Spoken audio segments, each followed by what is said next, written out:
সবাইকে জয় যিশু, hallelujah, praise the Lord. তো প্রভু যিশু নামে সবাইকে অসংখ্য ধন্যবাদ। যিশুর আলো চ্যানেলে সবাইকে স্বাগত জানাই। তো মহান ঈশ্বরের ধন্যবাদ হোক। তো দেখো, ঈশ্বর সমস্ত কিছুই সৃষ্টি করেছেন। আমরা যা কিছুই চোখে দেখি, ঈশ্বর সমস্ত কিছু সৃষ্টি করেছেন। ঈশ্বরের সর্বাধিপত্য সব কিছুই কি তার নিয়ন্ত্রণে। যা কিছু আমরা যা কিছু দেখি এবং যা কিছু আমরা এই বায়ু সমুদ্র সব কিছু কি সেই ঈশ্বরের নিয়ন্ত্রণে। আর ঈশ্বরই সমস্ত কিছু চালাচ্ছে, সমস্ত কিছু ঈশ্বরের নিয়ন্ত্রণে। যে শক্তি সব কিছুই নিয়ন্ত্রণ করে, সমস্ত শক্তি ঈশ্বরের কাছে, সমস্ত শক্তি ঈশ্বরের কাছে। ঈশ্বরের সর্বাধিপত্য সব কিছুর উপরে তিনি আছেন। ঝড়ের মাঝেও তিনি শান্তি যোগায় এবং সর্বশক্তিমান শাসক তিনি। আমরা দেশের বিচারকর্তাকে দেখে থাকি, কিন্তু তিনি ঈশ্বর, তিনি সর্বশক্তিমান ঈশ্বর, তিনি সব কিছুর উপরে তিনি বিচারকর্তা। কিন্তু সেই ঈশ্বরের কাছে সেই ঝড় বৃষ্টি সমস্ত কিছু কি সেই ঈশ্বরের নিয়ন্ত্রণে থাকে। সমস্ত কিছু ঈশ্বর পরিকল্পনা করে থাকেন এবং সমস্ত কিছু ঈশ্বর দ্বারাই হয়ে থাকে। আমরা যা কিছু দেখি সেই ঈশ্বরের হয়তো ক্রোধ থেকেও হতে পারে, কিন্তু সমস্ত কিছু কি ঈশ্বরের নিয়ন্ত্রণে হয়। হালেলুয়া। আমরা যদি দেখি দানিয়েল 4:35 কি বলছে ঈশ্বরের বাক্য, আর পৃথিবী নিবাসীগণ সকলে অবস্থবৎ গণ্য। তিনি স্বর্গীয় বাহিনীর ও পৃথিবী নিবাসীদের মধ্যে আপন ইচ্ছানুসারে কার্য করেন, এবং কেহ নাই যে তাহার হস্ত থামাইয়া দিবে কিংবা তাহাকে বলিবে তুমি কি করিতেছ। হালেলুয়া। বলছে এমন কেউ নেই যে তার শক্তিমান হাতকে ভাঙাতে পারেন। তো কি সেই এমন কেউই নেই যে সেই ঈশ্বরের সর্বশক্তিমান হাতকে ভাঙাতে পারেন। আমরা যদি দেখি মার্ক লিখিত সুসমাচার 4:39 কি বলছে ঈশ্বরের বাক্য, সেই হাতের বিষয়ে জানলাম যে তার এমন কেউ নেই যে তার বিষয়ে কথা বলবে এবং ঈশ্বরের সেই পবিত্র হাতকে থামিয়ে দিতে পারে, যে তিনি এই সকল কার্য করছেন যে আমরা সেই হাতকে থামিয়ে দিতে পারবে, এমন কেউ নেই। তো দেখো মার্ক লিখিত সুসমাচার 4:39, তখন তিনি জাগিয়া উঠিয়া বাতাসকে ধমক দিলেন ও সমুদ্রকে বলিলেন নীরব হও, স্থির হও। তাহাতে বাতাস থামিল এবং মহাশান্তি হইল।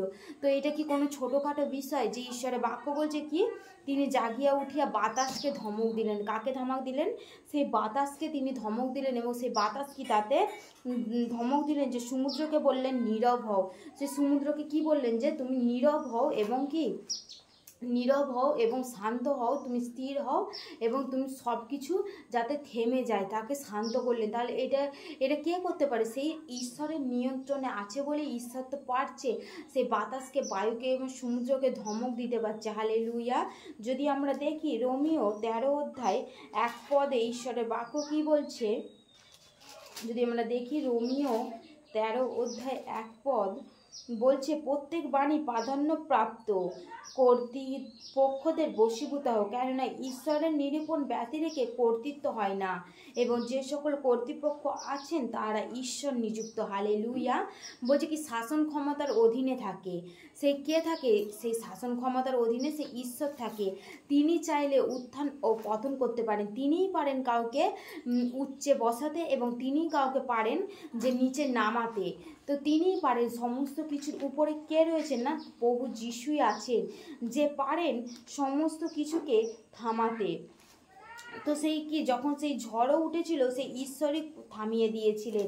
তো সেই জন্যে সেই সমস্ত কিছুর নিয়ন্ত্রণে একমাত্র প্রভু যিশুই আছে। যদি আমরা দেখি গীতসংগীতে 139:16, তোমার চক্ষু আমাকে পিণ্ডাকার দেখিয়াছে, তোমার পুস্তকে সমস্তই লিখিত ছিল, যাহা দিন দিন গঠিত হইতেছিল, যখন সে সকলের একটিও ছিল না।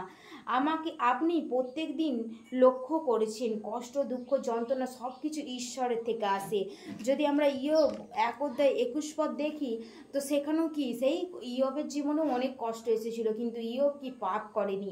ইয়োব কি বলেছিল যে আমি উলঙ্গে এসেছি, আমি উলঙ্গই চলে যাব, কিন্তু আমার ঈশ্বরকে আমি কখনোই কোনো কিছুই বলবো না, এরকমই বলেছিল। তো সেই জন্য ঈশ্বরের বাক্য বলছে যে সেই শাসনকর্তার উপরেও কি ঈশ্বরের হাত রয়েছে। সমস্ত কিছুর উপরে কি সেই ঈশ্বর কর্তৃত্ব করবার ক্ষমতা দিয়েছে। ঈশ্বরই পারেন কাউকে ঊর্ধ্বে বসাতে, উত্থান পতন ঈশ্বরেরই হাতে। মহান ঈশ্বরের ধন্যবাদ হোক। তিনি বাক্যের দ্বারাই খুব সুন্দর বললেন যে তিনি ঈশ্বর, তিনি সর্বাধিপত্য সব কিছুই তার নিয়ন্ত্রণে, সব কিছু সেই সর্বশক্তিমান ঈশ্বরের নিয়ন্ত্রণে। হালেলুয়া, মহান ঈশ্বরের ধন্যবাদ।